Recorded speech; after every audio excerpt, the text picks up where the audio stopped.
শিক্ষকদের মূল্যায়ন এবং বেতন স্কেল সহ সকল ন্যায্য দাবি বাস্তবায়নের আশ্বাস দিলেন শিক্ষামন্ত্রী এহসানুল হক মিলন। সচিবালয়ে শিক্ষক নেতাদের সাথে বৈঠকে তিনি জানান, শিক্ষকদের আর দাবি নিয়ে মন্ত্রণালয়ে ঘুরতে হবে না।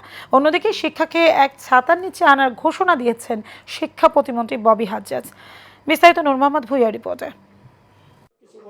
রাজপথে দীর্ঘদিনের আন্দোলন আর দাবি দেওয়ার অবসান হতে যাচ্ছে শিক্ষা খাতে। সচিবালয়ে বাংলাদেশ শিক্ষা কর্মচারী ঐক্যজোটের শীর্ষ নেতাদের সঙ্গে বৈঠকে বসেন শিক্ষামন্ত্রী এহসানুল হক মিলন।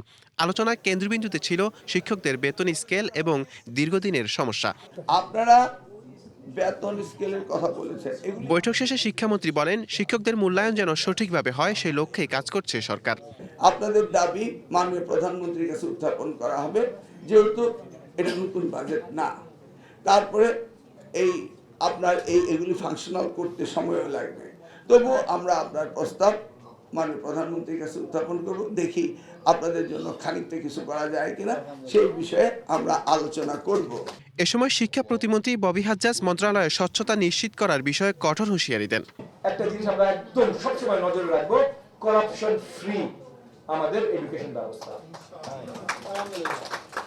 এইটা অ্যাবসলিউটলি শিওর করব। এর আগে যখন 5 বছর এই মন্ত্রণালয়ের দায়িত্বে ছিলেন মিলন ভাই, উনি কোনো ধরনের করাপশনের সাথে জড়িত হননি এবং আমাদের রাজনৈতিক শত্রুরা কখনো ওনার নামে করাপশন চার্জ দিতে পারেনি। শিক্ষা ব্যবস্থায় কোনো স্তরের দুর্নীতিকে আর কোনোভাবে ছাড় দেওয়া হবে না বলেও জানান তিনি।